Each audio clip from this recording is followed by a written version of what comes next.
Book 7. Argument. The single combat of Hector and Ajax.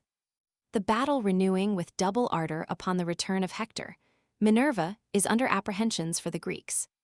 Apollo, seeing her descend from Olympus, joins her near the Scaean gate. They agree to put off the general engagement for that day, and incite Hector to challenge the Greeks to a single combat. 9 of the princes accepting the challenge, the lot is cast and falls upon Ajax. These heroes, after several attacks, are parted by the night. The Trojans calling a council, Antenor purposes the delivery of Helen to the Greeks, to which Paris will not consent, but offers to restore them her riches. Priam sends a herald to make this offer, and to demand a truce for burning the dead, the last of which only is agreed to by Agamemnon. When the funerals are performed, the Greeks, pursuant to the advice of Nestor, erect a fortification to protect their fleet and camp, flanked with towers and defended by a ditch and palisades. Neptune testifies his jealousy at this work, but is pacified by a promise from Jupiter. Both armies pass the night in feasting, but Jupiter disheartens the Trojans with thunder and other signs of his wrath. The 23rd day ends with the duel of Hector and Ajax. The next day the truce is agreed. Another is taken up in the funeral rites of the slain, and one more in building the fortification before the ships. So that somewhat about 3 days is employed in this book. The scene lies wholly in the field. So spoke the guardian of the Trojan state, then rushed impetuous through the Scaean gate. Him Paris followed to the dire alarms, both breathing slaughter, both resolved in arms. As when to sailors laboring through the main, that long have heaved the weary oar in vain, Jove bids at length the expected gales arise. The gales blow grateful, and the vessel flies. So welcome these to Troy's desiring train, the bands are cheered, the war awakes again. Bold Paris first the work of death begun on great Menestheus, Areithus, son, sprung from the fair Philomeda's embrace, the pleasing Arne was his native place. Then sunk Ionius to the shades below, beneath his steely casque he felt the blow full on his neck, from Hector's weighty hand, and rolled, with limbs relaxed, along the land. By Glaucus' spear the bold Iphinus bleeds, fixed in the shoulder as he mounts his steeds, headlong he tumbles. His slack nerves unbound, drop the cold, useless members on the ground. When now Minerva saw her Argives slain, from vast Olympus to the gleaming plain fierce she descends. Apollo marked her flight, nor shot less swift from Ilion's towery height. Radiant they met, beneath the beechen shade, when thus Apollo to the blue-eyed maid, "What cause, O daughter of almighty Jove? Thus wings thy progress from the realms above. Once more impetuous dost thou bend thy way, to give to Greece the long divided day. Too much has Troy already felt thy hate, now breathe thy rage, and hush the stern debate. This day, the business of the field suspend. War soon shall kindle, and great Ilion bend, since vengeful goddesses confederate join to raise her walls, though built by hands divine." To whom the progeny of Jove replies, "I left, for this, the council of the skies, but who shall bid conflicting hosts forbear? What art shall calm the furious sons of war? To her the god. Great Hector's soul incite to dare the boldest Greek to single fight, till Greece, provoked, from all her numbers show a warrior worthy to be Hector's foe." At this agreed, the heavenly powers withdrew, sage Helenus their secret counsels knew Hector, inspired he sought, to him addressed, thus told the dictates of his sacred breast. "O son of Priam, let thy faithful ear receive my words, thy friend and brother here. Go forth persuasive, and awhile engage the warring nations to suspend their rage. Then dare the boldest of the hostile train to mortal combat on the listed plain. For not this day shall end thy glorious date, the gods have spoke it, and their voice is fate." He said, the warrior heard the word with joy, then with his spear restrained the youth of Troy, held by the midst athwart. On either hand the squadrons part, the expecting Trojans stand, great Agamemnon bids the Greeks forbear, they breathe, and hush the tumult of the war. The Athenian maid and glorious god of day, with silent joy the settling hosts survey, in form of vultures, on the beach's height they sit concealed, and wait the future fight. The thronging troops obscure the dusky fields, horrid with bristling spears and gleaming shields. As when a general darkness veils the main, soft zephyr curling the wide watery plain, The waves scarce heave, the face of ocean sleeps, and a still horror saddens all the deeps, thus in thick orders settling wide around. At length composed they sit, and shade the ground. Great Hector first amidst both armies broke the solemn silence, and their powers bespoke. Hear, all ye Trojan, all ye Grecian bands, what my soul prompts, and what some god commands. Great Jove, averse our warfare to compose, o'erwhelms the nations with new toils and woes. War with a fiercer tide once more returns, till Ilion falls, or till yon navy burns. You then, O princes of the Greeks, appear, tease Hector speaks, and calls the gods to hear. From all your troops select the boldest knight, and him, the boldest, Hector dares to fight. Here if I fall, by chance of battle slain, be his my spoil, and his these arms remain. But let my body, to my friends returned, by Trojan hands and Trojan flames be burned. And if Apollo, in whose aid I trust, shall stretch your daring champion in the dust, if mine the glory to despoil the foe, on Phoebus, temple I'll his arms bestow, the breathless carcass to your navy sent, Greece on the shore shall raise a monument, which when some future mariner surveys, washed by broad Hellespont's resounding seas, thus shall he say, a valiant Greek lies there, by Hector slain, the mighty man of war. The stone shall tell your vanquished hero's name, and distant ages learn the victor's fame. This fierce defiance Greece astonished heard, blushed to refuse, and to accept it feared. Stern Menelaus first the silence broke, and, inly groaning, thus opprobrious spoke. Women of Greece, O scandal of your race, whose coward souls your manly form disgrace, how great the shame, when every age shall know that not a Grecian met this noble foe. Go then, resolve to earth, from whence ye grew, a heartless, spiritless, inglorious crew. Be what ye seem, unanimated clay, myself will dare the danger of the day. Tease man's bold task the generous strife to try, but in the hands of God is victory. These words scarce spoke, with generous ardor pressed, his manly limbs in azure arms he dressed. That day Atrides, a superior hand had stretched thee breathless on the hostile strand, but all at once, thy fury to compose, the kings of Greece, an awful band, arose, even he their chief, great Agamemnon, pressed thy daring hand, and this advice addressed. Whither, O Menelaus, wouldst thou run, and tempt a fate which prudence bids thee shun? Grieved though thou art, forbear the rash design. Great Hector's arm is mightier far than thine, even fierce Achilles learned its force to fear, and trembling met this dreadful son of war. Sit thou secure, amidst thy social band, Greece in our cause shall arm some powerful hand. The mightiest warrior of the Achaean name, though bold and burning with desire of fame, content the doubtful honor might forgo, so great the danger, and so brave the foe. He said, and turned his brother's vengeful mind. He stooped to reason, and his rage resigned, no longer bent to rush on certain harms, his joyful friends unbrace his azure arms. He from whose lips divine persuasion flows, grave Nestor then, in graceful act arose, thus to the kings he spoke. What grief, what shame attend on Greece and all the Grecian name? How shall, alas, her hoary heroes mourn their sons degenerate, and their race a scorn? What terrors shall down thy silvery beard be rolled, O Peleus, old in arms, in wisdom old? Once with what joy the generous prince would hear of every chief who fought this glorious war, participate their fame, and pleased inquire each name, each action, and each hero sire. Gods, should he see our warriors trembling stand, and trembling all before one hostile hand, how would he lift his aged arms on high, lament inglorious Greece, and beg to die? Oh, would to all the immortal powers above, Minerva, Phoebus, and almighty Jove, years might again roll back, my youth renew, and give this arm the spring which once it knew when fierce in war, where Jardan's waters fall, I led my troops to Phe's trembling wall, and with the Arcadian spears my prowess tried, where Celadon rolls down his rapid tide. There Eruthalion braved us in the field, proud Areithus, dreadful arms to wield, great Areithus, known from shore to shore by the huge, knotted, iron mace he bore, no lance he shook, nor bent the twanging bow, but broke with this the battle of the foe. Him not by manly force Lycurgus slew, whose guileful javelin from the thicket flew, deep in a winding way his breast assailed, nor aught the warrior's thundering mace availed. Supine he fell, those arms which Mars before had given the vanquished, now the victor bore. But when old age had dimmed Lycurgus' eyes, to Eruthalion he consigned the prize.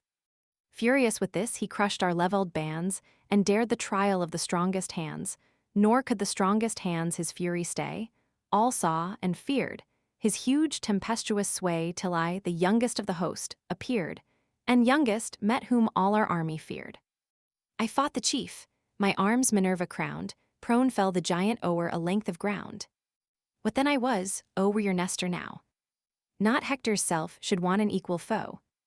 But warriors, you that youthful vigor boast, the flower of Greece, the examples of our host, sprung from such fathers, who such numbers sway, can you stand trembling and desert the day? His warm reproofs the listening kings inflame, and nine, the noblest of the Grecian name, upstarted fierce. But far before the rest the king of men advanced his dauntless breast. Then bold Tydides, great in arms, appeared, and next his bulk gigantic Ajax reared. Iliad followed. Idomen was there, and Merion, dreadful as the god of war, with these Eurypylus and Thoas stand, and wise Ulysses closed the daring band. All these, alike inspired with noble rage, demand the fight. To whom the Pylian sage? Lest thirst of glory your brave souls divide, what chief shall combat, let the gods decide. Whom heaven shall choose, be his the chance to raise his country's fame, his own immortal praise. The lots produced, each hero signs his own, then in the general's helm the fates are thrown, the people pray, with lifted eyes and hands, and vows like these ascend from all the bands. Grant, thou Almighty. In whose hand is fate, a worthy champion for the Grecian state. This task let Ajax or Tydides prove, or he, the king of kings, beloved by Jove. Old Nestor shook the cask. By heaven inspired, leaped forth the lot of every Greek desired. This from the right to left the herald bears, held out in order to the Grecian peers.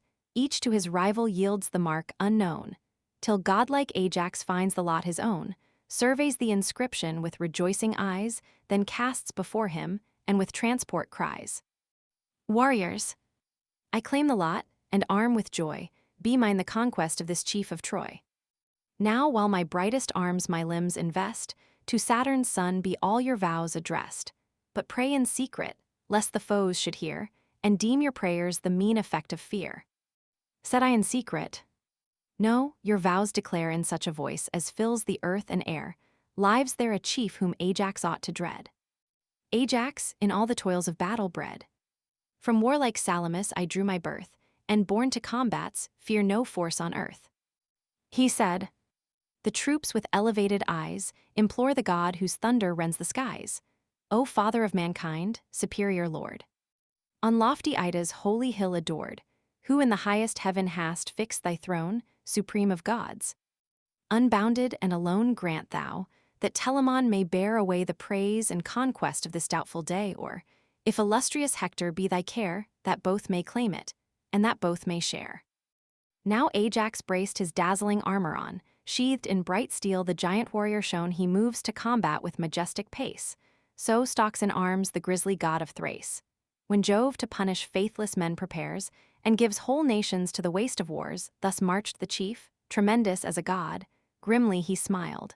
Earth trembled as he strode, his massy javelin quivering in his hand, he stood, the bulwark of the Grecian band.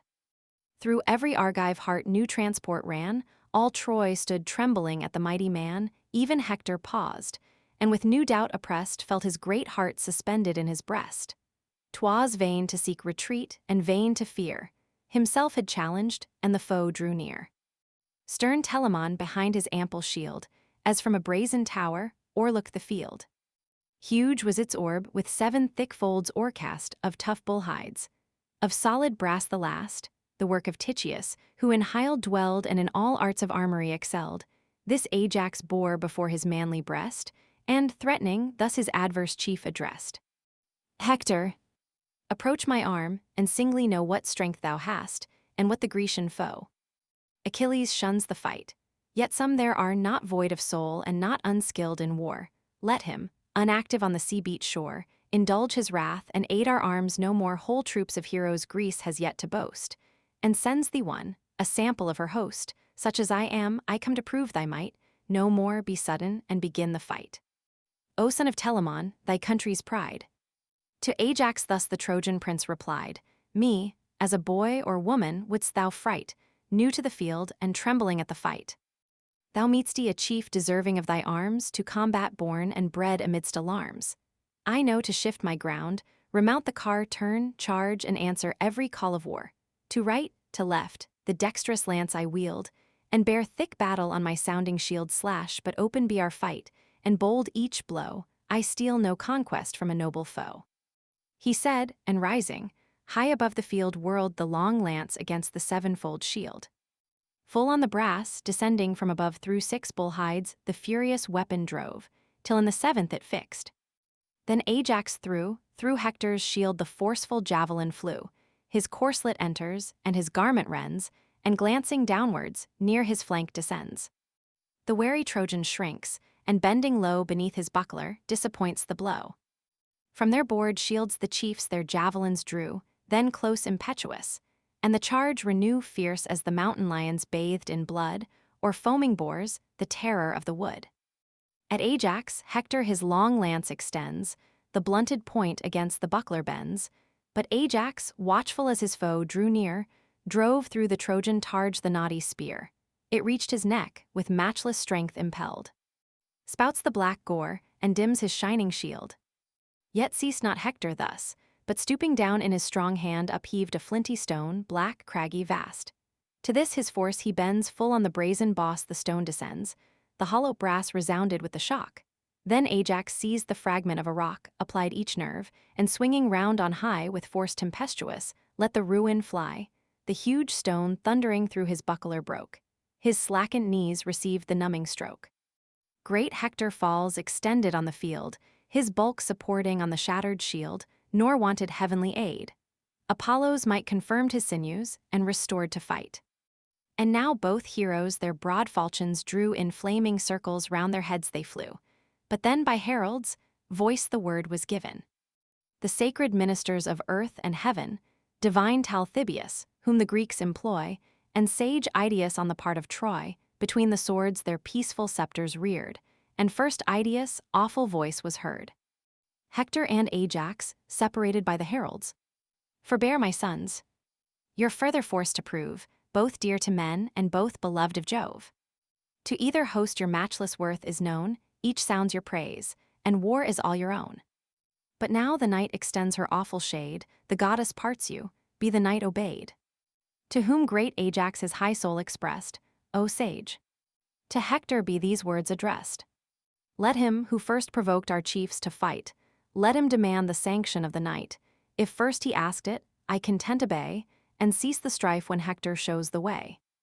O first of Greeks, his noble foe rejoined, whom heaven adorns, superior to thy kind, with strength of body and with worth of mind. Now martial law commands us to forbear. Hereafter we shall meet in glorious war. Some future day shall lengthen out the strife, and let the gods decide of death or life. Since then the night extends her gloomy shade, and heaven enjoins it, be the night obeyed.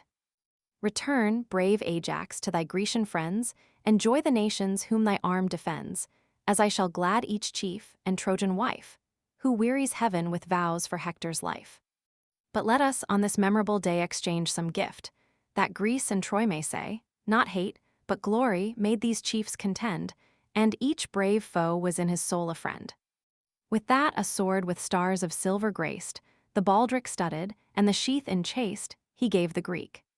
The generous Greek bestowed a radiant belt that rich with purple glowed. Then with majestic grace they quit the plain, this seeks the Grecian, that the Phrygian train. The Trojan bands returning Hector wait, and hail with joy the champion of their state. Escaped great Ajax, they survey him round, alive, unarmed, and vigorous from his wound. To Troy's high gates the godlike man they bear their present triumph as their late despair. But Ajax, glorying in his hardy deed, the well-armed Greeks to Agamemnon lead. A steer for sacrifice the king designed, of full 5 years, and of the nobler kind. The victim falls, they strip the smoking hide, the beast they quarter and the joints divide, then spread the tables, the repast prepare, each takes his seat, and each receives his share. The king himself, an honorary sign, before great Ajax placed the mighty chine. When now the rage of hunger was removed, Nestor, in each persuasive art approved, the sage whose counsels long had swayed the rest, in words like these his prudent thought expressed. How dear, O kings! This fatal day has cost, what Greeks are perished. What a people lost! What tides of blood have drenched Scamander's shore! What crowds of heroes sunk to rise no more! Then hear me, chief. Nor let the morrow's light awake thy squadrons to new toils of fight. Some space at least permit the war to breathe, while we to flames our slaughtered friends bequeath, from the red field their scattered bodies bear. And nigh the fleet a funeral structure rear, so decent urns their snowy bones may keep, and pious children o'er their ashes weep. Here, where on one promiscuous pile they blazed, high o'er them all a general tomb be raised. Next, to secure our camp and naval powers, raise an embattled wall, with lofty towers, from space to space be ample gates around for passing chariots, and a trench profound. So Greece to combat shall in safety go, nor fear the fierce incursions of the foe. 'Twas thus the sage his wholesome counsel moved, the sceptred kings of Greece his words approved. Meanwhile, convened at Priam's palace gate, the Trojan peers in nightly council sate, a senate void of order, as of choice. Their hearts were fearful, and confused their voice. Antenor rising, thus demands their ear. Ye Trojans, Dardans, and Auxiliars, hear. 'Tis heaven the counsel of my breast inspires, and I but move what every god requires. Let Sparta's treasures be this hour restored, and Argive Helen own her ancient lord. The ties of faith, the sworn alliance, broke, our impious battles the just gods provoke. As this advice ye practice, or reject so hope success, or dread the dire effect. The senior spoke and sate. To whom replied the graceful husband of the Spartan bride. Cold counsels, Trojan, may become thy years but sound ungrateful in a warrior's ears. Old man, if void of fallacy or art, thy words express the purpose of thy heart. Thou in thy time more sound advice hast given, but wisdom has its date, assigned by heaven. Then hear me, princes of the Trojan name. Their treasures I'll restore, but not the dame. My treasures too, for peace I will resign, but be this bright possession ever mine. 'Twas then, the growing discord to compose, slow from his seat the reverend Priam rose. His godlike aspect deep attention drew, he paused, and these pacific words ensue. Ye Trojans, Dardans, and Auxiliar bands, now take refreshment as the hour demands, guard well the walls, relieve the watch of night, till the new sun restores the cheerful light. Then shall our herald, to the Atrides sent, before their ships proclaim my son's intent. Next let a truce be asked, that Troy may burn her slaughtered heroes, and their bones inurn. That done, once more the fate of war be tried, and whose the conquest mighty Jove decide. The monarch spoke, the warriors snatched with haste each at his post in arms, a short repast. Soon as the rosy morn had waked the day, to the black ships Idaeus bent his way there, to the sons of Mars, in council found, he raised his voice. The host stood listening round. Ye sons of Atreus, and ye Greeks, give ear. The words of Troy, and Troy's great monarch hear. Pleased may ye hear, so heaven succeed my prayers, what Paris, author of the war, declares. The spoils and treasures he to Ilion bore, oh had he perished ere they touched our shore. He proffers injured Greece, with large increase of added Trojan wealth to buy the peace. But to restore the beauteous bride again, this Greece demands, and Troy requests in vain. Next, O ye chiefs, we ask a truce to burn our slaughtered heroes, and their bones inurn. That done, once more the fate of war be tried, and whose the conquest, mighty Jove decide. The Greeks gave ear, but none the silence broke. At length Tydides rose, and rising spoke. Oh, take not friends, defrauded of your fame, their proffered wealth, nor even the Spartan dame. Let conquest make them ours. Fate shakes their wall, and Troy already totters to her fall. The admiring chiefs, and all the Grecian name, with general shouts returned him loud acclaim. Then thus the King of Kings rejects the peace. Herald, in him thou hear'st he, the voice of Greece for what remains. Let funeral flames be fed with heroes' core. I war not with the dead. Go search your slaughtered chiefs on yonder plain, and gratify the manes of the slain. Be witness, Jove, whose thunder rolls on high, he said, and reared his scepter to the sky. To sacred Troy, where all her princes lay to wait the event, the herald bent his way. He came, and standing in the midst, explained the peace rejected, but the truce obtained. Straight to their several cares the Trojans move, some search the plains, some fell the sounding grove, nor less the Greeks, descending on the shore, hewed the green forests and the bodies bore.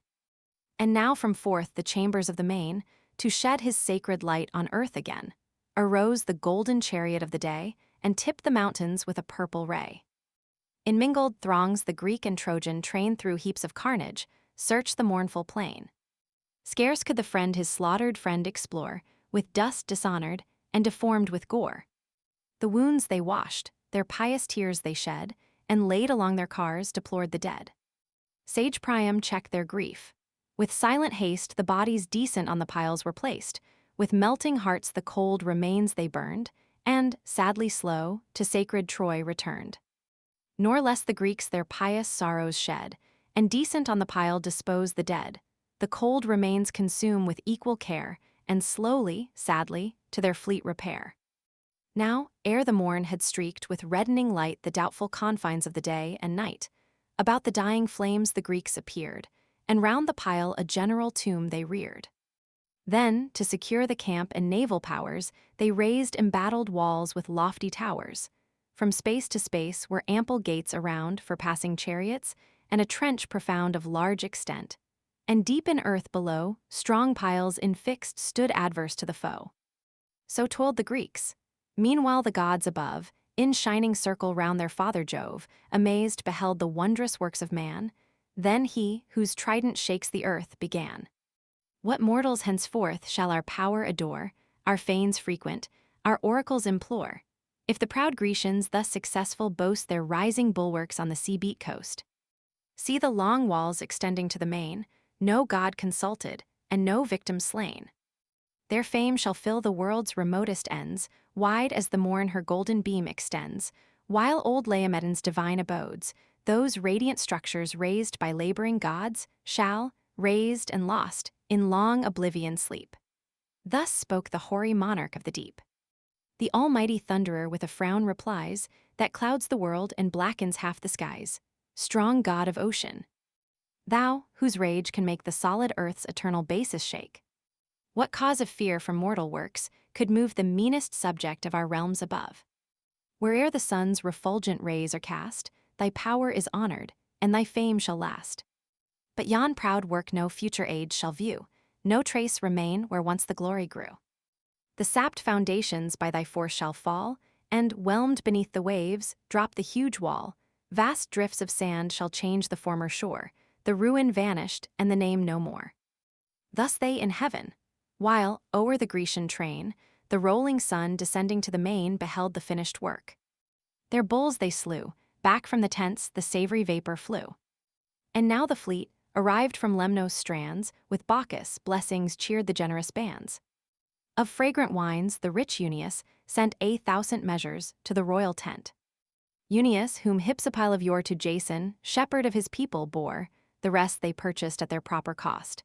And well the plenteous freight supplied the host, each in exchange proportioned treasures gave, some brass or iron, some an ox or slave. All night they feast, the Greek and Trojan powers, those on the fields and these within their towers. But Jove averse the signs of wrath displayed, and shot red lightnings through the gloomy shade. Humbled they stood. Pale horror seized on all while the deep thunder shook the aerial hall. Each poured to Jove before the bowl was crowned, and large libations drenched the thirsty ground. Then late, refreshed with sleep from toils of fight, enjoyed the balmy blessings of the night. Greek amphora wine vessels. Book 8. Argument. The second battle, and the distress of the Greeks. Jupiter assembles a council of the deities, and threatens them with the pains of Tartarus if they assist either side. Minerva only obtains of him that she may direct the Greeks by her counsels. The armies join battle. Jupiter on Mount Ida weighs in his balances the fates of both, and affrights the Greeks with his thunders and lightnings. Nestor alone continues in the field in great danger. Diomed relieves him, whose exploits and those of Hector are excellently described. Juno endeavors to animate Neptune to the assistance of the Greeks, but in vain. The axe of Teucer, who is at length wounded by Hector and carried off. Juno and Minerva prepare to aid the Grecians, but are restrained by Iris, sent from Jupiter. The night puts an end to the battle. Hector continues in the field, the Greeks being driven to their fortifications before the ships, and gives orders to keep the watch all night in the camp, to prevent the enemy from re-embarking and escaping by flight. They kindle fires through all the fields and pass the night under arms. The time of 27 days is employed from the opening of the poem to the end of this book. The scene here, except of the celestial machines, lies in the field towards the seashore. Aurora now, fair daughter of the dawn, sprinkled with rosy light the dewy lawn, when Jove convened the senate of the skies, where high Olympus, cloudy tops arise, the sire of gods his awful silence broke. The heavens attentive trembled as he spoke. Celestial states, immortal gods, give ear, hear our decree, and reverence what ye hear, the fixed decree which not all heaven can move, thou, fate. Fulfill it, and ye powers approve. What god but enters yon forbidden field, who yields assistance, or but wills to yield, back to the skies with shame he shall be driven, gashed with dishonest wounds, the scorn of heaven, or far, oh far, from steep Olympus throne, low in the dark Tartarian gulf shall groan, with burning chains fixed to the brazen floors, and locked by hell's inexorable doors as deep beneath the infernal center hurled, as from that center to the ethereal world. Let him who tempts me dread those dire abodes, and know the Almighty is the God of gods. League all your forces, then, ye powers above, join all, and try the omnipotence of Jove. Let down our golden everlasting chain, whose strong embrace holds heaven, and earth, and main strive all, of mortal and immortal birth, to drag, by this, the thunderer down to earth, ye strive in vain. If I but stretch this hand, I heave the gods, the ocean, and the land, I fix the chain to great Olympus' height, and the vast world hangs trembling in my sight. For such I reign, unbounded and above, and such are men and gods compared to Jove. The Almighty spoke, nor durst the powers reply. A reverend horror silenced all the sky. Trembling they stood before their sovereign's look. At length his best beloved, the power of wisdom, spoke. O first and greatest! God, by gods adored, we own thy might, our Father and our Lord. But permit to pity human state, if not to help, at least lament their fate. From fields forbidden we submiss refrain, with arms unaiding mourn our Argives slain. Yet grant my counsels still their breasts may move, or all must perish in the wrath of Jove. The cloud-compelling god her suit approved, and smiled superior on his best beloved, then called his coursers, and his chariot took. The steadfast firmament beneath them shook. Wrapped by the ethereal steeds the chariot rolled, brass were their hoofs, their curling manes of gold. Of heaven's undrossy gold the gods' array, refulgent, flashed intolerable day. High on the throne he shines, his coursers fly between the extended earth and starry sky. But when to Ida's topmost height he came, fair nurse of fountains and of savage game, where o'er her pointed summits proudly raised, his fane breathed odors and his altar blazed, there from his radiant car, the sacred sire of gods and men released the steeds of fire. Blue ambient mists the immortal steeds embraced. High on the cloudy point his seat he placed. Thence his broad eye the subject world surveys, the town and tents and navigable seas. Now had the Grecians snatched a short repast, and buckled on their shining arms with haste. Troy roused as soon, for on this dreadful day the fate of fathers, wives, and infants lay. The gates unfolding pour forth all their train, squadrons on squadrons cloud the dusky plain, men, steeds, and chariots shake the trembling ground. The tumult thickens, and the skies resound. And now with shouts the shocking armies closed, to lances lances, shields to shields opposed, host against host with shadowy legends drew. The sounding darts in iron tempests flew, victors and vanquished join promiscuous cries, triumphant shouts and dying groans arise. With streaming blood the slippery fields are dyed, and slaughtered heroes swell the dreadful tide.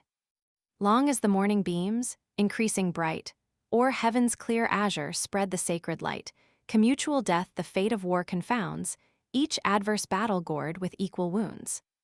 But when the sun the height of heaven ascends, the sire of gods his golden scales suspends with equal hand. In these explored the fate of Greece and Troy, and poised the mighty weight, Pressed with its load, the Grecian balance lies low sunk on earth, the Trojan strikes the skies.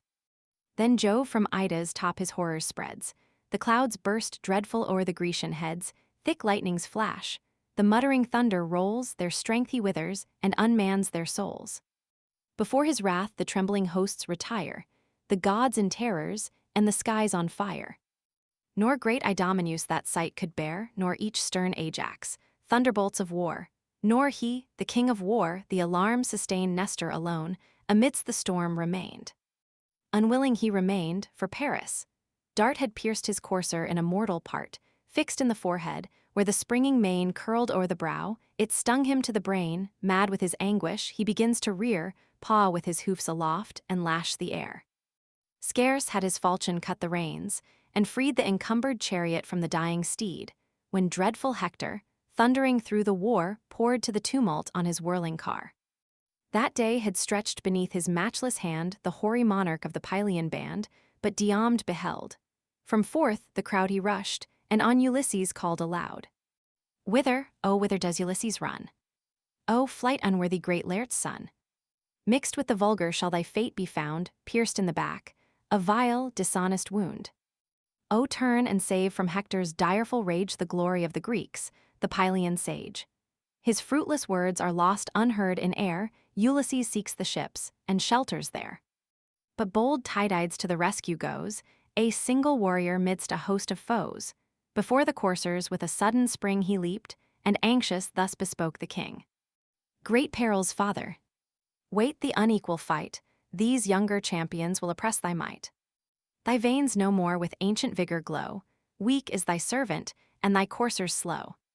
Then haste, ascend my seat, and from the car observe the steeds of Tros, renowned in war.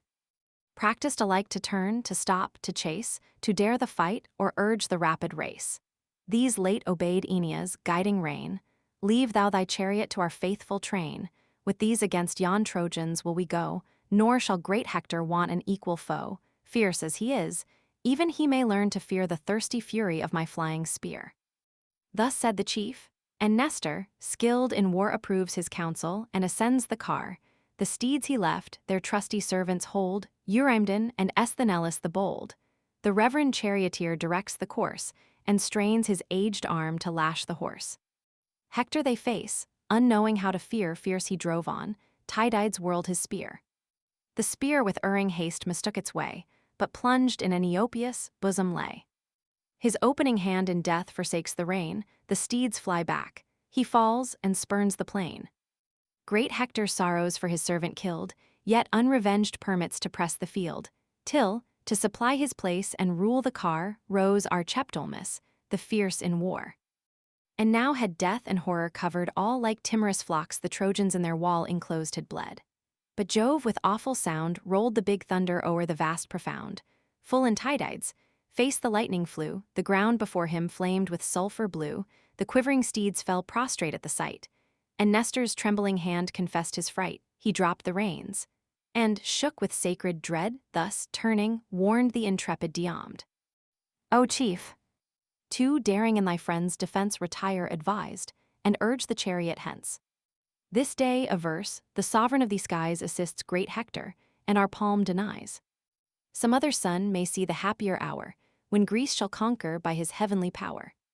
'Tis not in man his fixed decree to move, the great will glory to submit to Jove. O reverend prince!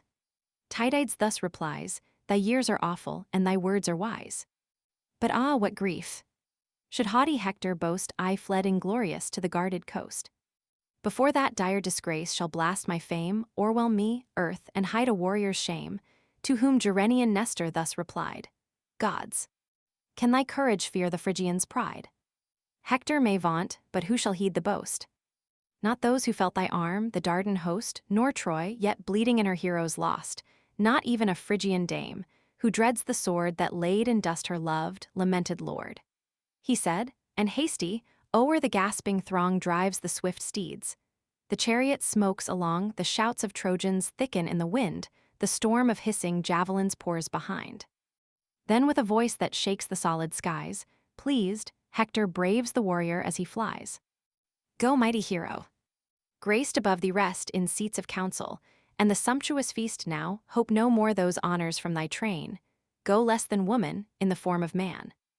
To scale our walls, to wrap our towers in flames, to lead in exile the fair Phrygian dames, thy once proud hopes, presumptuous prince, are fled. This arm shall reach thy heart, and stretch thee dead.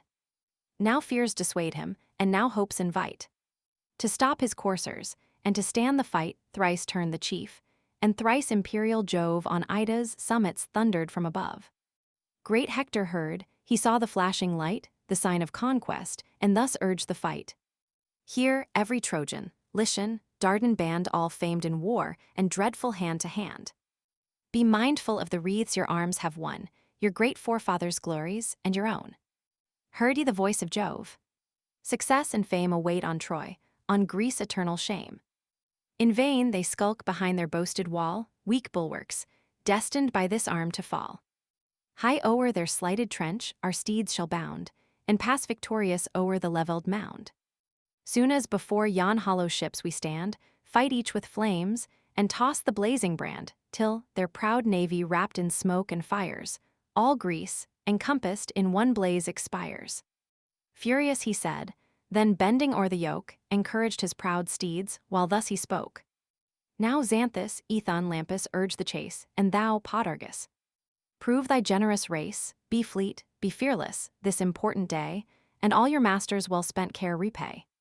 For this, high-fed, in plenteous stalls ye stand, served with pure wheat, and by a princess, hand, for this my spouse, of great Aeacian's line, so oft has steeped the strengthening grain in wine.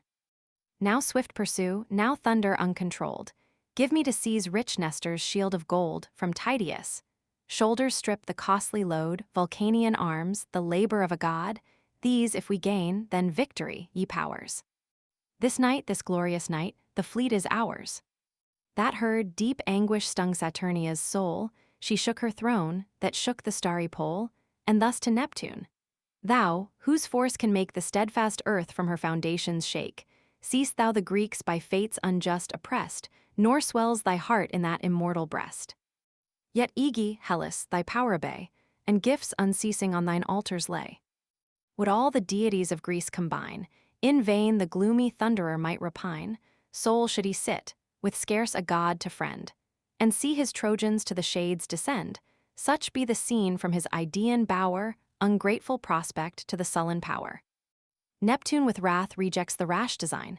What rage, what madness, furious queen, is thine? I war not with the highest. All above submit and tremble at the hand of Jove.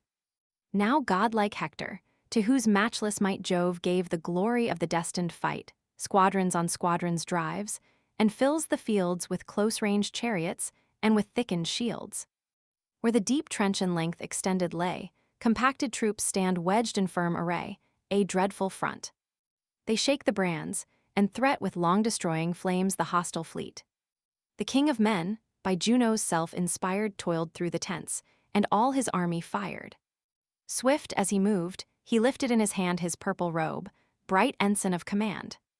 High on the midmost bark the king, there, from Ulysses' deck, his voice was heard. To Ajax and Achilles reached the sound, whose distant ships the guarded navy bound.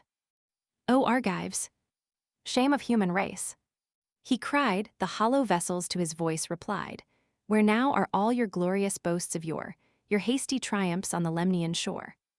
Each fearless hero dares 100 foes, while the feast lasts, and while the goblet flows.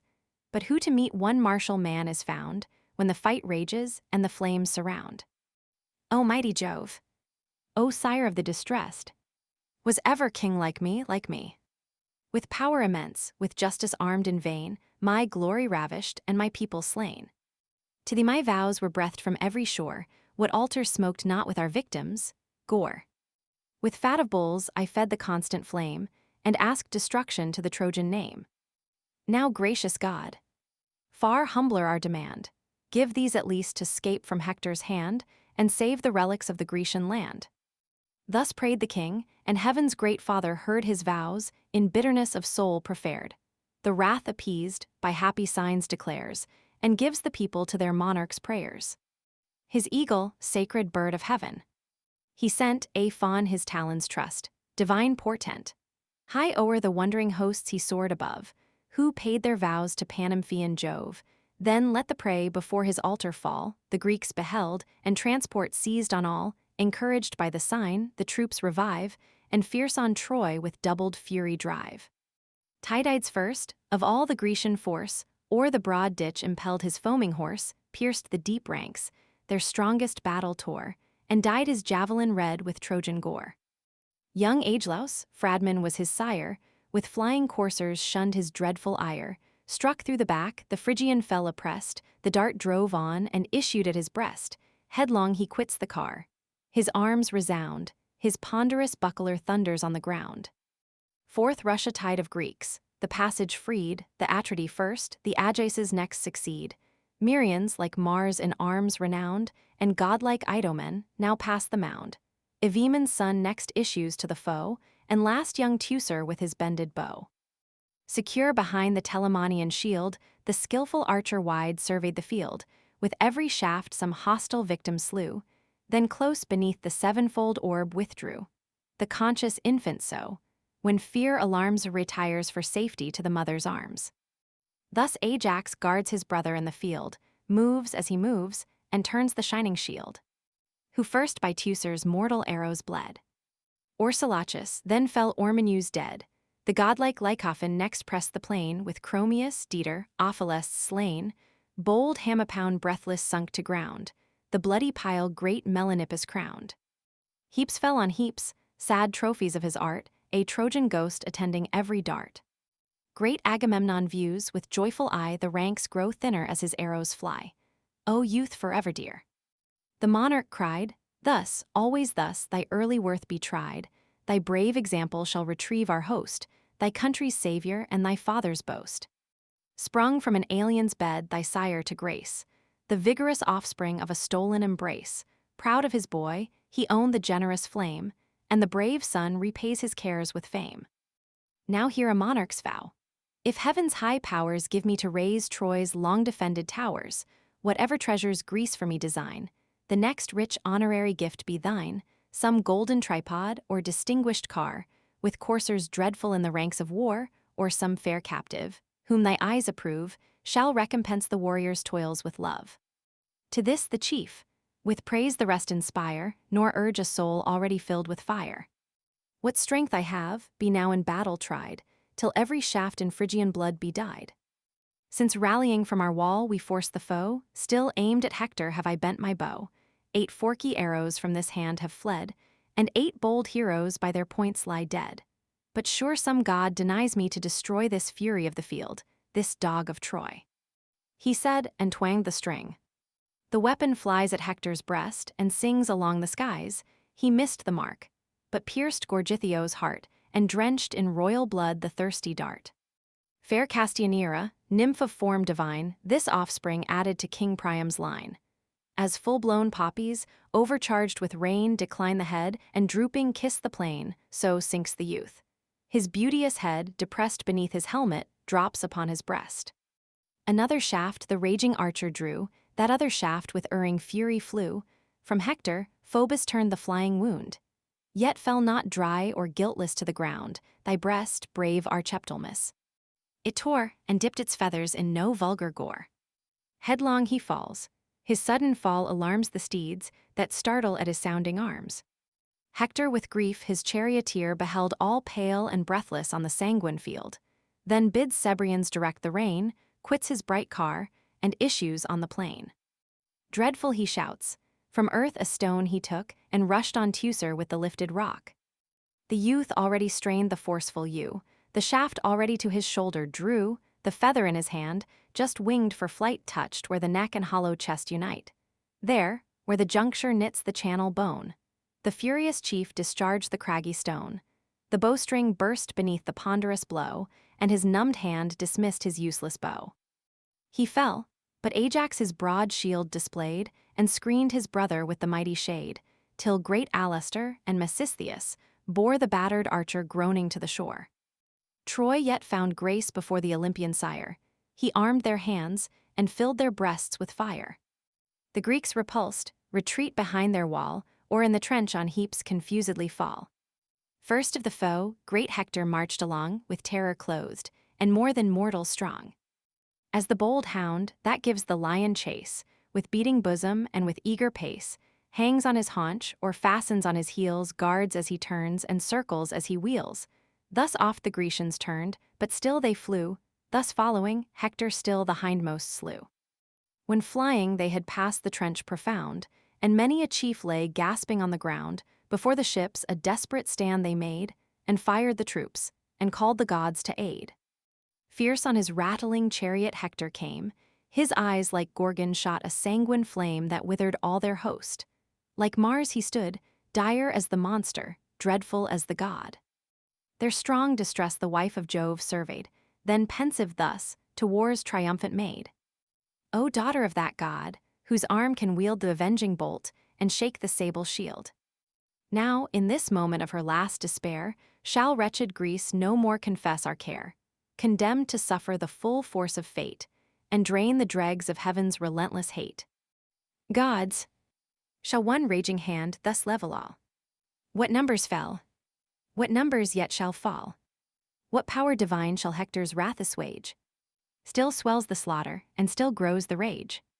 So spake the imperial regent of the skies, to whom the goddess with the azure eyes. Long since had Hector stained these fields with gore stretched by some Argive on his native shore.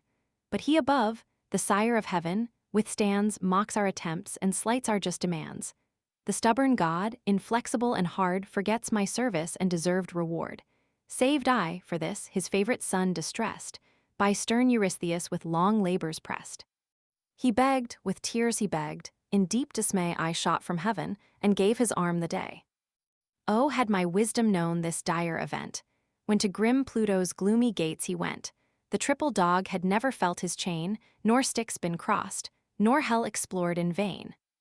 Averse to me of all his heaven of gods, at Thetis, suit the partial thunderer nods, to grace her gloomy, fierce, resenting son my hopes are frustrate, and my Greeks undone. Some future day, perhaps, he may be moved to call his blue-eyed maid his best beloved. Haste, launch thy chariot, through yon ranks to ride, myself will arm and thunder at thy side. Then, goddess, say, shall Hector glory then? That terror of the Greeks, that man of men, when Juno's self and Pallas shall appear, all dreadful in the crimson walks of war. What mighty Trojan then, on yonder shore, expiring, pale and terrible no more, shall feast the fowls and glut the dogs with gore? She ceased, and Juno reined the steeds with care. Heaven's awful empress, Saturn's other heir, Pallas, meanwhile, her various veil unbound, with flowers adorned, with art immortal crowned. The radiant robe her sacred fingers wove floats in rich waves, and spreads the court of Jove. Her father's arms her mighty limbs invest, his cuirass blazes on her ample breast. The vigorous power the trembling car ascends, shook by her arm, the massy javelin bends, huge, ponderous, strong. That when her fury burns proud tyrants humbles, and whole hosts o'erturns. Saturnia lends the lash, the coursers fly, smooth glides the chariot through the liquid sky. Heaven's gates spontaneous open to the powers, heaven's golden gates, kept by the winged hours. Commissioned in alternate watch they stand, the sun's bright portals and the sky's command. Close, or unfold, the eternal gates of day bar heaven with clouds, or roll those clouds away. The sounding hinges ring, the clouds divide. Prone down the steep of heaven their course they guide. But Jove, incensed, from Ida's top surveyed, and thus enjoined the many-colored maid. Juno and Minerva, going to assist the Greeks. Thaumantia, mount the winds, and stop their car, against the highest who shall wage the war. If furious yet they dare the vain debate, thus have I spoke, and what I speak is fate. Their coursers crushed beneath the wheels shall lie, their car in fragments, scattered o'er the sky. My lightning these rebellious shall confound, and hurl them flaming headlong to the ground, condemned for 10 revolving years to weep the wounds impressed by burning thunder deep. So shall Minerva learn to fear our ire, nor dare to combat hers and nature's sire. For Juno, headstrong and imperious still, she claims some title to transgress our will. Swift as the wind, the various-colored maid from Ida's top her golden wings displayed, to great Olympus. Shining gate she flies, There meets the chariot rushing down the skies, restrains their progress from the bright abodes, and speaks the mandate of the sire of gods. What frenzy goddesses! What rage can move celestial minds to tempt the wrath of Jove? Desist, obedient to his high command, this is his word. And know his word shall stand. His lightning your rebellion shall confound, and hurl ye headlong, flaming, to the ground. Your horses crushed beneath the wheels shall lie, your car in fragments scattered o'er the sky. Yourselves condemned 10 rolling years to weep the wounds impressed by burning thunder deep. So shall Minerva learn to fear his ire, nor dare to combat hers and nature's sire. For Juno, headstrong and imperious still, she claims some title to transgress his will. But thee, what desperate insolence has driven to lift thy lance against the king of heaven? Then, mounting on the pinions of the wind she flew, and Juno thus her rage resigned. O daughter of that god, whose arm can wield the avenging bolt and shake the saber shield. No more let beings of superior birth contend with Jove for this low race of earth. Triumphant now miserably slain, they breathe or perish as the fates ordain. But Jove's high counsels full effect shall find, and, ever constant, ever rule mankind. She spoke and backward turned her steeds of light, adorned with manes of gold and heavenly bright. The hours unloosed them, panting as they stood, and heaped their mangers with ambrosial food. There tied they rest in high celestial stalls, the chariot propped against the crystal walls. The pensive goddesses, abashed, controlled, mix with the gods and fill their seats of gold. The hours taking the horses from Juno's car. And now the thunderer meditates his flight from Ida's summits to the Olympian height. Swifter than thought, the wheels instinctive fly, flame through the vast of air, and reach the sky. 'Twas Neptune's charge his coursers to unbrace, and fix the car on its immortal base. There stood the chariot, beaming forth its rays, till with a snowy veil he screened the blaze. He whose all-conscious eyes the world behold, the eternal thunderer sat, enthroned in gold. High heaven the footstool of his feet he makes, and wide beneath him all Olympus shakes. Trembling afar the offending powers appeared, confused and silent, for his frown they feared. He saw their soul, and thus his word imparts, Pallas and Juno. Say, why heave your hearts? Soon was your battle o'er. Proud Troy retired before your face, and in your wrath expired. But know, whoe'er almighty power withstand. Unmatched our force, unconquered is our hand, who shall the sovereign of the skies control? Not all the gods that crown the starry pole. Your hearts shall tremble, if our arms we take, and each immortal nerve with horror shake. For thus I speak, and what I speak shall stand. What power soe'er provokes our lifted hand, on this our hill no more shall hold his place, cut off, and exiled from the ethereal race. Juno and Pallas grieving hear the doom, but feast their souls on Iliad's woes to come. Though secret anger swelled Minerva's breast, the prudent goddess yet her wrath repressed, but Juno, impotent of rage, replies, What hast thou said, O tyrant of the skies? Strength and omnipotence invest thy throne, tease thine to punish, ours to grieve alone. For Greece we grieve, abandoned by her fate to drink the dregs of thy unmeasured hate. From fields forbidden we submiss refrain, with arms unaiding see our Argives slain. Yet grant our counsels still their breasts may move, lest all should perish in the rage of Jove. The goddess thus, and thus the god replies, who swells the clouds and blackens all the skies. The morning sun, awaked by loud alarms, shall see the almighty thunderer in arms. What heaps of Argives then shall load the plain, those radiant eyes shall view, and view in vain. Nor shall great Hector cease the rage of fight, the navy flaming, and thy Greeks in flight, even till the day when certain fates ordain that stern Achilles, his Patroclus slain shall rise in vengeance, and lay waste the plain. For such is fate, nor canst thou turn its course with all thy rage, with all thy rebel force. Fly if thou wilt to earth's remotest bound, where on her utmost verge the seas resound, where cursed Aepetus and Saturn dwell, fast by the brink, within the streams of hell. No sun e'er gilds the gloomy horrors there, no cheerful gales refresh the lazy air. There arm once more the bold Titanian band, and arm in vain, for what I will shall stand. Now deep in ocean sunk the lamp of light, and drew behind the cloudy veil of night. The conquering Trojans mourn his beams decayed, the Greeks rejoicing bless the friendly shade. The victors keep the field, and Hector calls a martial council near the navy walls.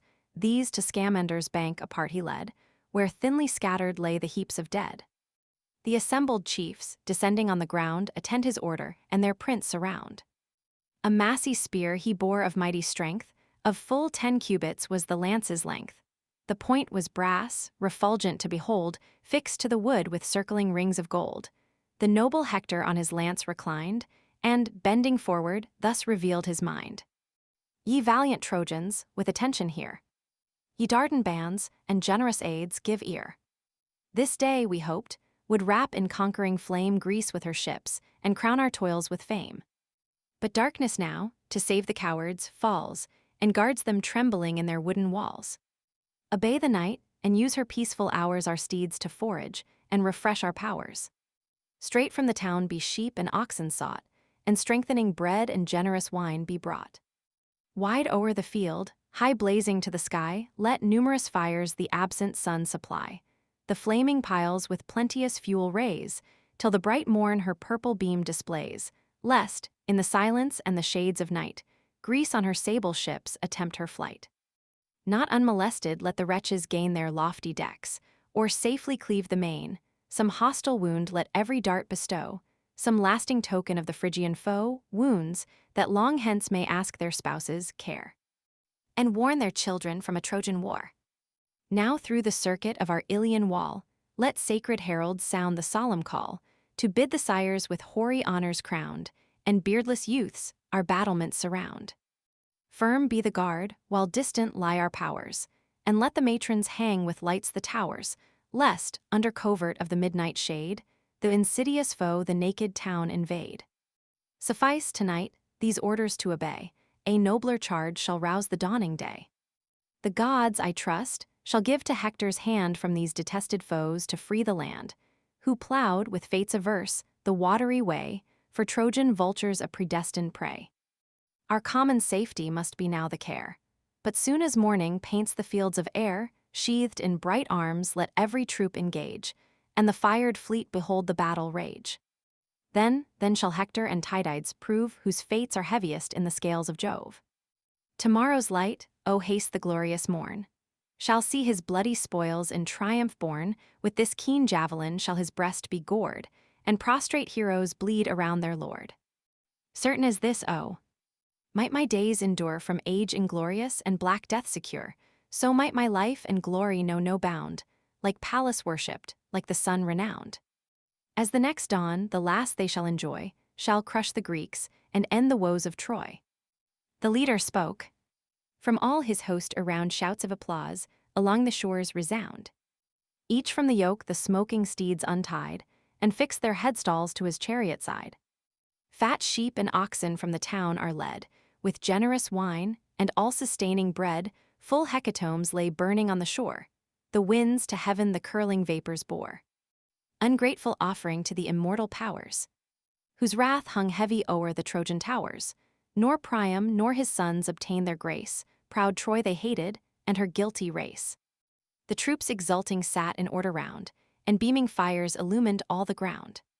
As when the moon, refulgent lamp of night, o'er heaven's pure azure spreads her sacred light, when not a breath disturbs the deep serene, and not a cloud o'ercasts the solemn scene, around her throne the vivid planets roll, and stars unnumbered gild the glowing pole, o'er the dark trees a yellower verdure shed, and tip with silver every mountain's head. Then shine the vales, the rocks in prospect rise, a flood of glory bursts from all the skies. The conscious swains, rejoicing in the sight, eye the blue vault and bless the useful light. So many flames before proud Ilion blaze, and light glimmering Xanthus with their rays. The long reflections of the distant fires gleam on the walls, and tremble on the spires. 1,000 piles the dusky horrors gild, and shoot a shady luster o'er the field. Full 50 guards each flaming pile attend, whose umbered arms, by fits, thick flashes send, loud neigh the coursers o'er their heaps of corn, and ardent warriors wait the rising morn. The shield of Achilles. Book 9. Argument. The embassy to Achilles. Agamemnon, after the last day's defeat, proposes to the Greeks to quit the siege and return to their country. Diomed opposes this, and Nestor seconds him, praising his wisdom and resolution. He orders the guard to be strengthened, and a council summoned to deliberate what measures are to be followed in this emergency. Agamemnon pursues this advice, and Nestor further prevails upon him to send ambassadors to Achilles in order to move him to a reconciliation. Ulysses and Ajax are made choice of, who are accompanied by old Phoenix. They make, each of them, very moving and pressing speeches, but are rejected with roughness by Achilles, who notwithstanding retains Phoenix in his tent. The ambassadors return unsuccessfully to the camp, and the troops betake themselves to sleep. This book and the next following take up the space of one night, which is the 27th from the beginning of the poem. The scene lies on the seashore, the station of the Grecian ships. Thus joyful Troy maintained the watch of night while fear, pale comrade of inglorious flight and heaven-bred horror on the Grecian part, sat on each face and saddened every heart. As from its cloudy dungeon issuing forth, a double tempest of the west and north swells o'er the sea, from Thracia's frozen shore heaps waves on waves and bids the Aegean roar, this way and that the boiling deeps are tossed. Such various passions urge the troubled host. Great Agamemnon grieved above the rest, superior sorrows swelled his royal breast, himself his orders to the heralds bears, to bid to counsel all the Grecian peers, but bid in whispers. These surround their chief in solemn sadness and majestic grief. The king amidst the mournful circle rose, down his wan cheek a briny torrent flows. So silent fountains, from a rock's tall head in sable streams soft trickling waters shed. With more than vulgar grief he stood oppressed, words, mixed with sighs, thus bursting from his breast. Ye sons of Greece, partake your leader's care, fellows in arms and princes of the war. Of partial Jove too justly we complain, and heavenly oracles believed in vain. A safe return was promised to our toils, with conquest honored and enriched with spoils. Now shameful flight alone can save the host our wealth, our people, and our glory lost. So Jove decrees, almighty Lord of all. Jove, at whose nod whole empires rise or fall, who shakes the feeble props of human trust, and towers and armies humbles to the dust. Haste then, for ever quit these fatal fields, haste to the joys our native country yields. Spread all your canvas, all your oars employ, nor hope the fall of heaven-defended Troy.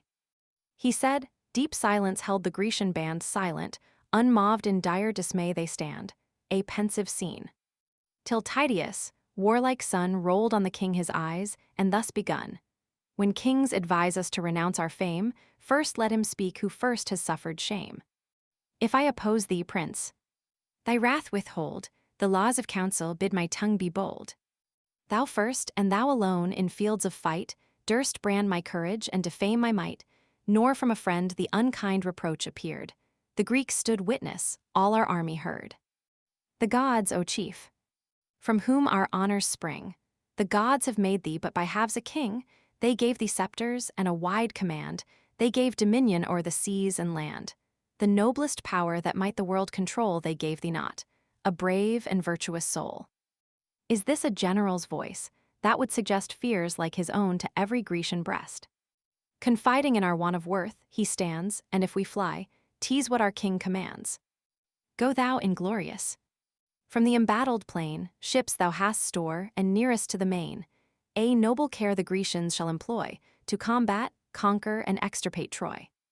Here Greece shall stay, or if all Greece retire myself shall stay, till Troy or I expire myself, and Esthenelus will fight for fame. God bade us fight, and 'twas with God we came. He ceased, the Greeks loud acclamations raise, and voice to voice resounds Tydides' praise. Wise Nestor then his reverend figure reared, he spoke, the host in still attention heard. O truly great, in whom the gods have joined such strength of body with such force of mind, in conduct, as in courage, you excel, still first to act what you advise so well. These wholesome counsels which thy wisdom moves, applauding Greece with common voice approves. Kings thou canst blame, a bold but prudent youth, and blame even kings with praise because with truth. And yet those years, that since thy birth have run, would hardly style thee Nestor's youngest son. Then let me add what yet remains behind, a thought unfinished in that generous mind. Age bids me speak. nor shall the advice I bring distaste the people, or offend the king. Cursed is the man, and void of law and right, unworthy property, unworthy light, unfit for public rule or private care, that wretch, that monster, who delights in war, whose lust is murder, and whose horrid joy to tear his country and his kind destroy. This night refresh and fortify thy train, between the trench and wall let guards remain, be that the duty of the young and bold. But thou, O king, to counsel call the old, great is thy sway, and weighty are thy cares, thy high commands must spirit all our wars. With Thracian wines recruit thy honored guests, for happy counsels flow from sober feasts. Wise, weighty counsels aid a state distressed, and such a monarch as can choose the best. See what a blaze from hostile tents aspires, how near our fleet approach the Trojan fires. Who can, unmoved, behold the dreadful light? What eye beholds them, and can close tonight? This dreadful interval determines all tomorrow, Troy must flame, or Greece must fall. Thus spoke the hoary sage, the rest obey, swift through the gates the guards direct their way. His son was first to pass the lofty mound, the generous Thrasymed, in arms renowned. Next him, Ascalaphus Islemen stood, the double offspring of the warrior god, Dapyrus, Apharis, Merion join, and Lycumd of Creon's noble line. 7 were the leaders of the knightly bands, and each bold chief 100 spears commands. The fires they light, to short repasts they fall, some line the trench, and others man the wall. The king of men, on public councils bent, convened the princes in his ample tent, each seized a portion of the kingly feast, but stayed his hand when thirst and hunger ceased. Then Nestor spoke, for wisdom long approved, and slowly rising, thus the council moved. Monarch of nations, whose superior sway assembled states, and lords of earth obey, the laws and scepters to thy hand are given, and millions own the care of thee and heaven. O king, the counsels of my age attend, with thee my cares begin, with thee must end. Thee, prince, it fits alike to speak and hear, pronounce with judgment, with regard give ear, to see no wholesome motion be withstood, and ratify the best for public good. Nor, though a meaner give advice, repine, but follow it, and make the wisdom thine. Hear then a thought, not now conceived in haste, at once my present judgment and my past. When from Pelides' tent you forced the maid, I first opposed, and faithful durst dissuade. But bold of soul, when headlong fury fired, you wronged the man, by men and gods admired. Now seek some means his fatal wrath to end, with prayers to move him, or with gifts to bend. To whom the king? With justice hast thou shown a prince's faults, and I with reason own. That happy man, whom Jove still honors most, is more than armies and himself a host. Blessed in his love, this wondrous hero stands, heaven fights his war, and humbles all our bands. Fain would my heart, which erred through frantic rage, the wrathful chief and angry gods assuage. If gifts immense his mighty soul can bow here, all ye Greeks, and witness what I vow. 10 weighty talents of the purest gold, and twice 10 vases of refulgent mold, 7 sacred tripods, whose unsullied frame yet knows no office, nor has felt the flame, 12 steeds unmatched in fleetness and in force, and still victorious in the dusty course. Rich were the man whose ample stores exceed the prizes purchased by their winged speed. 7 lovely captives of the lesbian line, skilled in each art, unmatched in form divine. The same I chose for more than vulgar charms. When Lesbos sank beneath the hero's arms, all these, to buy his friendship, shall be paid, and joined with these the long-contested maid. With all her charms, Briseis I resign, and solemn swear those charms were never mine. Untouched she stayed, uninjured she removes, pure from my arms, and guiltless of my loves, these instant shall be his. And if the powers give to our arms proud Ilion's hostile towers, then shall he store, when Greece the spoil divides, with gold and brass his loaded navy's sides.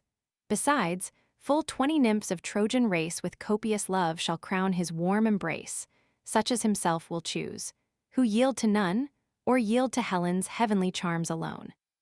Yet hear me further, when our wars are o'er, if safe we land on Argus' fruitful shore, there shall he live my son, our honors share, and with Orestes' self divide my care.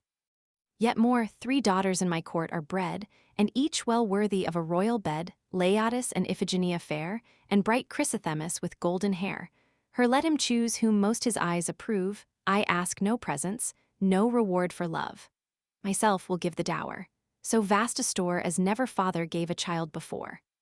7 ample cities shall confess his sway, him anope, and ferry him obey, Cardamile with ample turrets crowned, and sacred Pedasus for vines renowned Epia fair, the pastures Hera yields, and rich Anthea with her flowery fields, the whole extent to Pylos' sandy plain, along the verdant margin of the main. Their heifers graze, and laboring oxen toil bold are the men, and generous is the soil. There shall he reign, with power and justice crowned, and rule the tributary realms around. All this I give, his vengeance to control, and sure all this may move his mighty soul. Pluto, the grisly god, who never spares, who feels no mercy, and who hears no prayers, lives dark and dreadful in deep hell's abodes, and mortals hate him as the worst of gods. Great though he be, it fits him to obey, since more than his my years and more my sway. Pluto, the monarch thus. The reverend Nestor then, great Agamemnon, glorious king of men. Such are thy offers as a prince may take, and such as fits a generous king to make. Let chosen delegates this hour be sent, myself will name them, to Pelides' tent. Let Phoenix lead, revered for hoary age, great Ajax next, and Ithacus the sage. Yet more to sanctify the word you send, let Hodius and Eurybates attend. Now pray to Jove to grant what Greece demands, pray in deep silence, and with purest hands. The embassy to Achilles. He said, and all approved. The heralds bring the cleansing water from the living spring. The youth with wine the sacred goblets crowned, and large libations drench the sands around. The rite performed, the chiefs their thirst allay, then from the royal tent they take their way. Wise Nestor turns on each his careful eye, forbids to offend, instructs them to apply. Much he advised them all, Ulysses most, to deprecate the chief and save the host. Through the still night they march, and hear the roar of murmuring billows on the sounding shore. To Neptune, ruler of the seas profound, whose liquid arms the mighty globe surround, they pour forth vows, their embassy to bless, and calm the rage of stern Aeacides.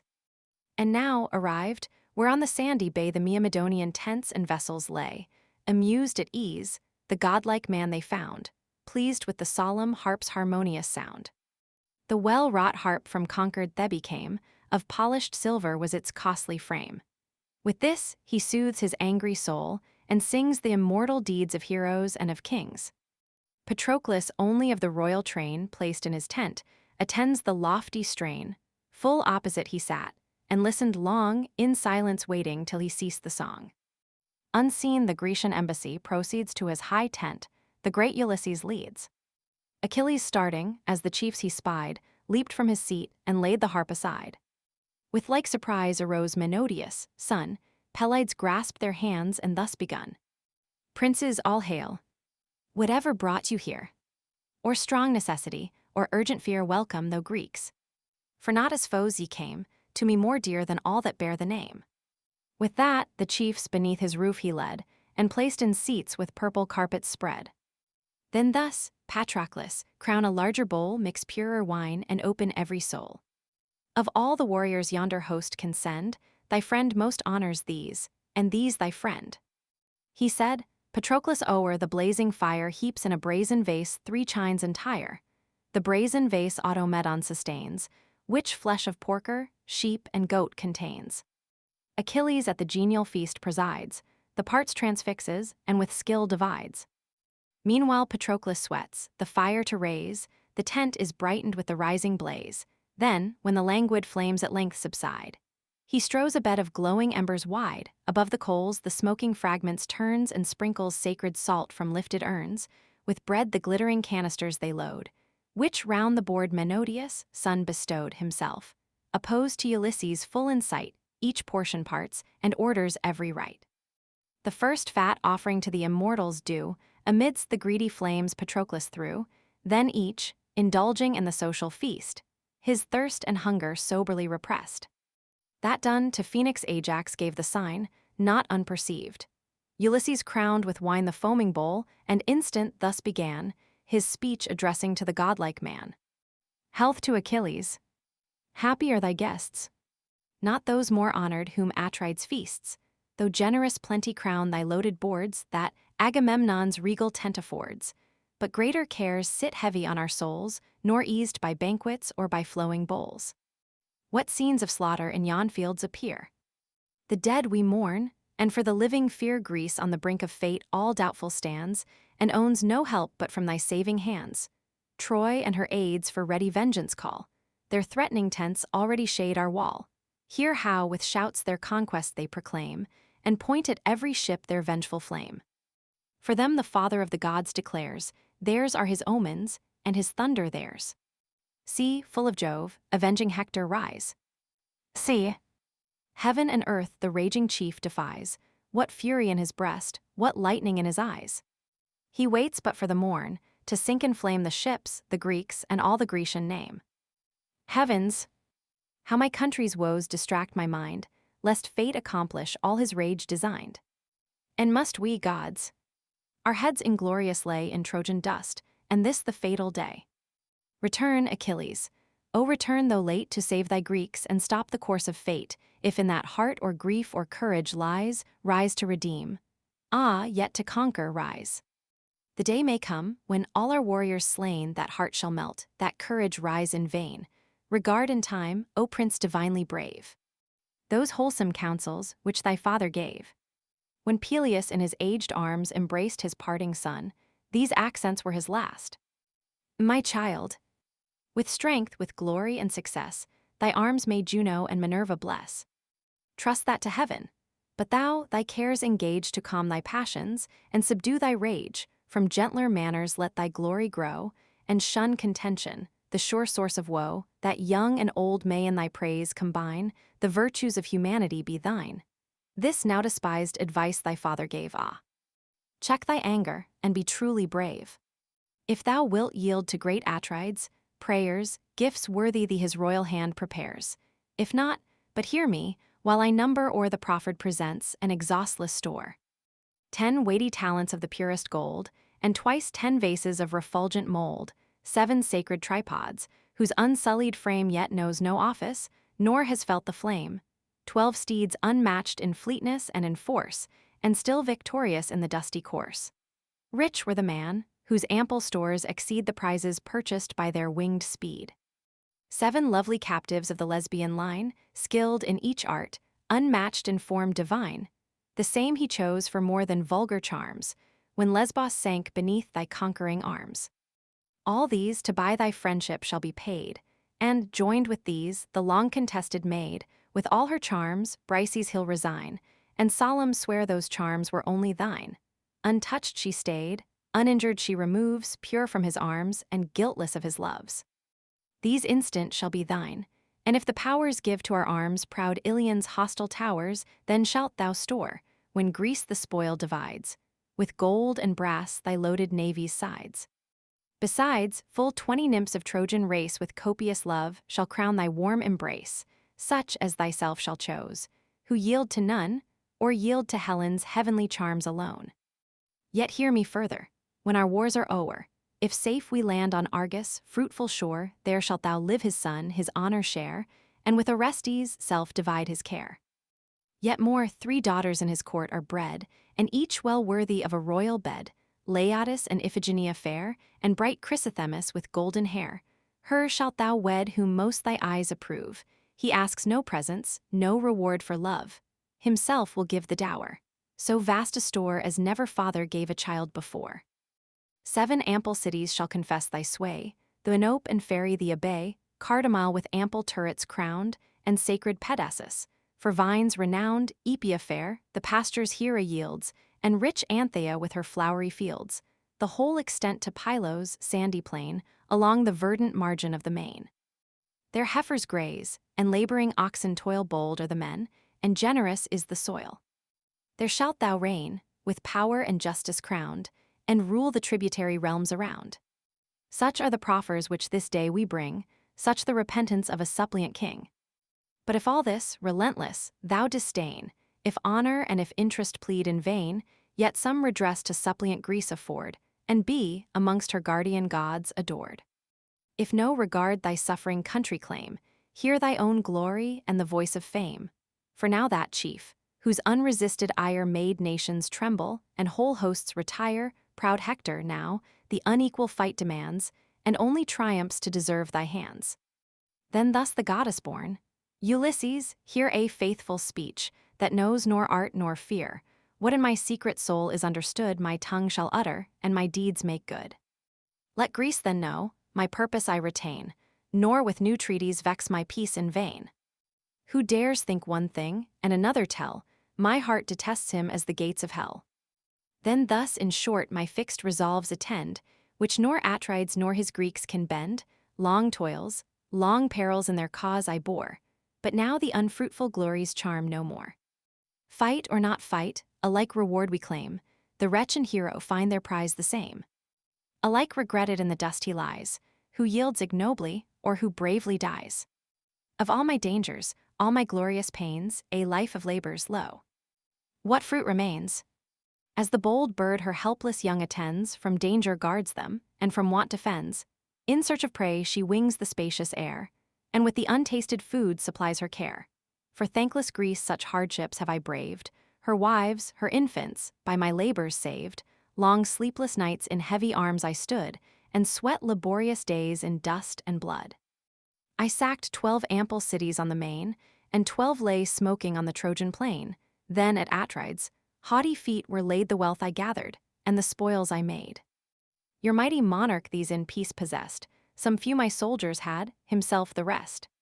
Some present, too, to every prince was paid, and every prince enjoys the gift he made. I only must refund, of all his train, see what preeminence our merits gain.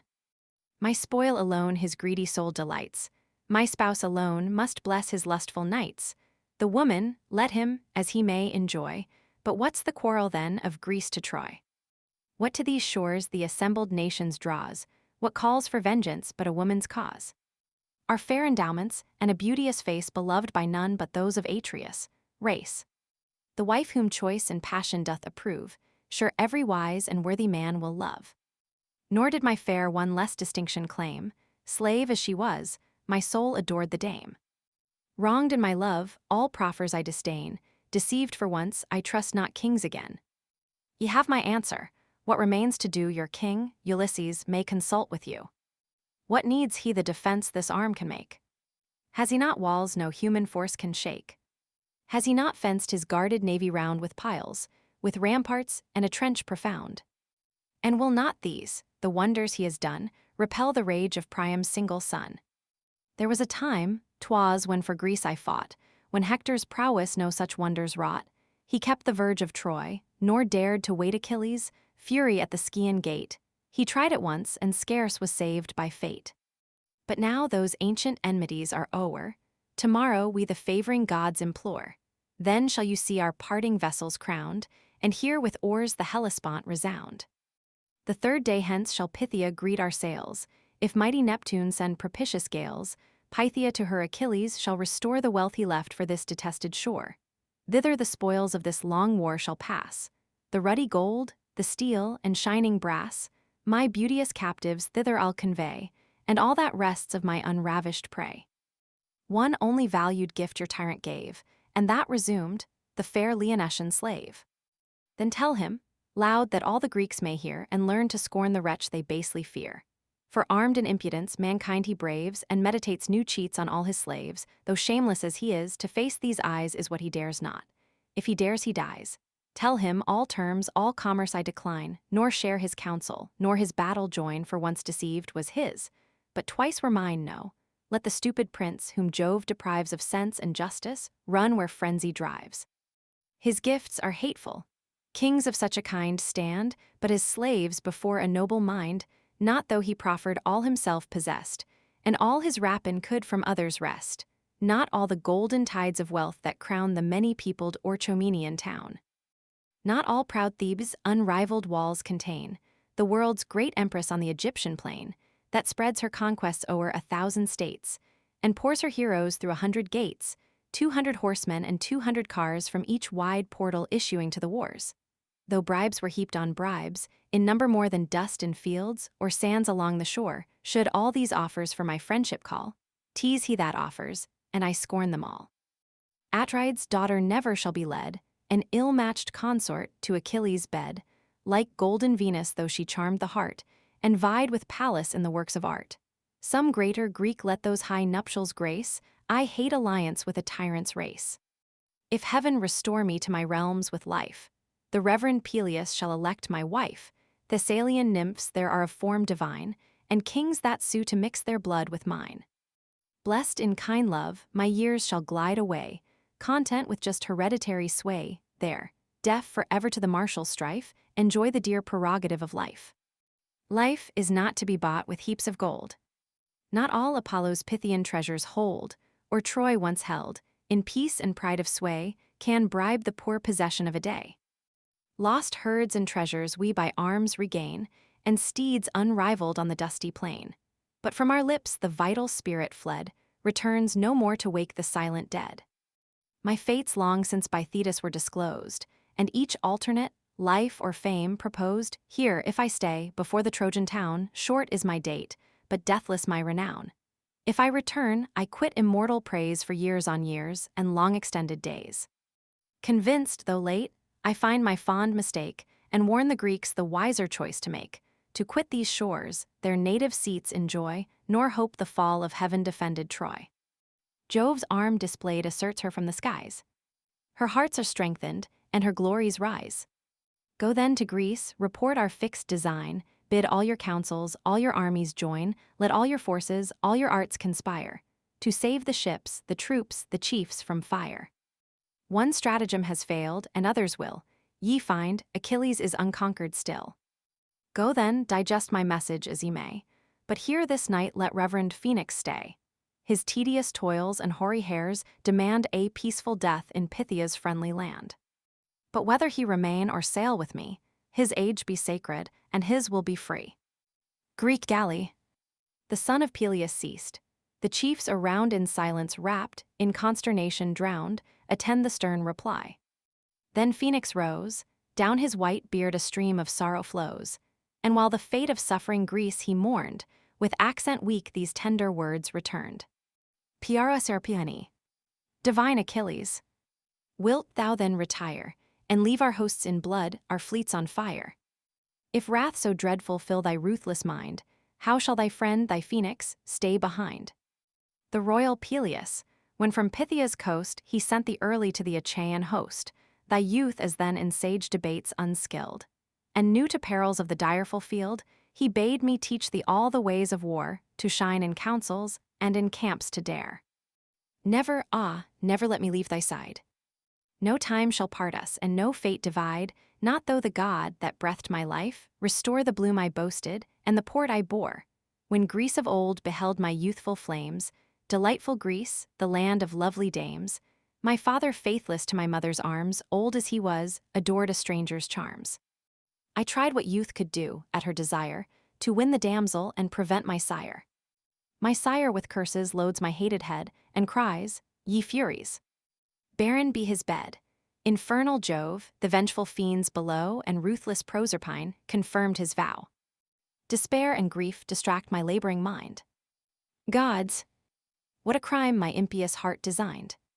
I thought but some kind god that thought suppressed, to plunge the poniard in my father's breast, then meditate my flight. My friends in vain with prayers entreat me, and with force detain. On fat of rams, black bulls, and brawny swine, they daily feast, with draughts of fragrant wine, strong guards they placed, and watched 9 nights entire. The roofs and porches flamed with constant fire. The 10th I forced the gates, unseen of all, and, favored by the night, o'erleaped the wall, my travels thence through spacious Greece extend, in Phthea's court at last my labors end. Your sire received me, as his son caressed, with gifts enriched, and with possessions blessed. The strong Dolopians thenceforth own my reign, and all the coast that runs along the main. By love to thee his bounties I repaid, and early wisdom to thy soul conveyed. Great as thou art, my lessons made thee brave, a child I took thee, but a hero gave. Thy infant breast a like affection showed, still in my arms an ever-pleasing load, or at my knee, by Phoenix wouldst thou stand, no food was grateful but from Phoenix' hand. I pass my watchings o'er thy helpless years, the tender labors, the compliant cares, the gods, I thought, reversed their hard decree, and Phoenix felt a father's joys in thee. Thy growing virtues justified my cares, and promised comfort to my silver hairs. Now be thy fatal rage, resigned. A cruel heart ill suits a manly mind. The gods, the only great and only wise, are moved by offerings, vows, and sacrifice. Offending man their high compassion wins, and daily prayers atone for daily sins. Prayers are Jove's daughters of celestial race. Lame are their feet, and wrinkled is their face. With humble mien and with dejected eyes constant they follow, where injustice flies. Injustice swift, erect, and unconfined sweeps the wide earth, and tramples o'er mankind, while prayers, to heal her wrongs, move slow behind. Who hears these daughters of Almighty Jove? For him they mediate to the throne above. When man rejects the humble suit they make, the sire revenges for the daughter's sake. From Jove commissioned, fierce injustice then descends to punish unrelenting men. Oh, let not headlong passion bear the sway these reconciling goddesses obey. Do honors to the seed of Jove belong, do honors calm the fierce, and bend the strong. Were these not paid thee by the terms we bring, were rage still harbored in the haughty king.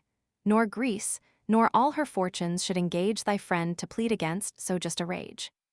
But since what honor asks the general sends, and sends by those whom most thy heart commends, the best and noblest of the Grecian train, permit not these to sue, and sue in vain. Let me, my son, an ancient fact unfold, a great example drawn from times of old. Hear what our fathers were, and what their praise, who conquered their revenge in former days. Where Calydon on rocky mountains stands, once fought the Aetolian and Curetian bands, to guard at those. To conquer, these advance, and mutual deaths were dealt with mutual chance. The silver Cynthia bade contention rise, in vengeance of neglected sacrifice. On Oeneus fields she sent a monstrous boar, that levelled harvests and whole forests tore. This beast, when many a chief his tusks had slain, great Meleager stretched along the plain then, for his spoils, a new debate arose, the neighbor nations thence commencing foes. Strong as they were, the bold Curetes failed, while Meleager's thundering arm prevailed, till rage at length inflamed his lofty breast, for rage invades the wisest and the best. Cursed by Althea, to his wrath he yields, and in his wife's embrace forgets the fields. She from Marpessa sprung, divinely fair, and matchless Idas, more than man in war. The god of day adored the mother's charms, against the god the father bent his arms. The afflicted pair, their sorrows to proclaim, from Cleopatra changed their daughter's name, and called Alcyone, a name to show the father's grief, the mourning mother's woe. To her the chief retired from stern debate, but found no peace from fierce Althea's hate. Althea's hate the unhappy warrior drew, whose luckless hand his royal uncle slew. She beat the ground, and called the powers beneath on her own son to wreak her brother's death. Hell heard her curses from the realms profound, and the red fiends that walk the nightly round. In vain Aetolia her deliverer waits, war shakes her walls, and thunders at her gates. She sent ambassadors, a chosen band, priests of the gods, and elders of the land, besought the chief to save the sinking state. Their prayers were urgent, and their proffers great. Full 50 acres of the richest ground, half pasture green and half with vineyards crowned. His suppliant father, aged Oeneus, came, his sisters followed. Even the vengeful dame, Althea, sues, his friends before him fall. He stands relentless and rejects them all. Meanwhile the victor's shouts ascend the skies, the walls are scaled, the rolling flames arise. At length his wife, a form divine, appears with piercing cries and supplicating tears. She paints the horrors of a conquered town, the heroes slain, the palaces o'erthrown, the matrons ravished, the whole race enslaved. The warrior heard, he vanquished, and he saved. The Aetolians, long disdained, now took their turn, and left the chief their broken faith to mourn. Learn hence, betimes to curb pernicious ire, nor stay till yonder fleets ascend in fire. Accept the presents. Draw thy conquering sword, and be amongst our guardian gods adored. Thus he, the stern Achilles, thus replied. My second father and my reverend guide, thy friend, believe me, no such gifts demands, and asks no honors from a mortal's hands. Jove honors me, and favors my designs, his pleasure guides me, and his will confines, and here I stay, if such his high behest, while life's warm spirit beats within my breast. Yet hear one word, and lodge it in thy heart. No more molest me on Atrides' part, is it for him these tears are taught to flow, for him these sorrows. For my mortal foe. A generous friendship no cold medium knows, burns with one love, with one resentment glows. One should our interests and our passions be. My friend must hate the man that injures me. Do this, my phoenix, tease a generous part, and share my realms, my honors, and my heart. Let these return, our voyage or our stay rest undetermined till the dawning day. He ceased, then ordered for the sage's bed a warmer couch with numerous carpets spread. With that stern Ajax his long silence broke, and thus, impatient, to Ulysses spoke. Hence let us go, why waste we time in vain? See what effect our low submissions gain. Liked or not liked, his words we must relate, the Greeks expect them, and our heroes wait. Proud as he is, that iron heart retains its stubborn purpose, and his friends disdains. Stern and unpitying. If a brother bleed on just atonement, we remit the deed. A sire the slaughter of his son forgives. The price of blood discharged, the murderer lives. The haughtiest hearts at length their rage resign, and gifts can conquer every soul but thine. The gods that unrelenting breast have steeled, and cursed thee with a mind that cannot yield. One woman slave was ravished from thy arms. Lo, 7 are offered, and of equal charms. Then hear Achilles. Be of better mind, revere thy roof, and to thy guests be kind, and know the men of all the Grecian host, who honor worth and prize thy valor most. O soul of battles, and thy people's guide. To Ajax thus the first of Greeks replied, Well hast thou spoke, but at the tyrant's name my rage rekindles, and my soul, on flame, tease just resentment, and becomes the brave disgraced, dishonored like the vilest slave. Return then, heroes. And our answer bear, the glorious combat is no more my care, not till, amidst yon sinking navy slain, the blood of Greeks shall dye the sable main, not till the flames, by Hector's fury thrown, consume your vessels and approach my own. Just there the impetuous homicide shall stand, there cease his battle, and there feel our hand. This said, each prince a double goblet crowned, and cast a large libation on the ground. Then to their vessels, through the gloomy shades, the chiefs return, divine Ulysses leads. Meantime Achilles, slaves prepared a bed, with fleeces, carpets, and soft linen spread. There, till the sacred morn restored the day, in slumber sweet the reverend phoenix lay. But in his inner tent, an ampler space Achilles slept, and in his warm embrace fair Diomed of the Lesbian race. Last, for Patroclus was the couch prepared, whose nightly joys the beauteous Iphies shared. Achilles to his friend consigned her charms when Scyros fell before his conquering arms. And now the elected chiefs whom Greece had sent passed through the hosts and reached the royal tent. Then rising all, with goblets in their hands, the peers and leaders of the Achaean bands hailed their return. Atrides first begun.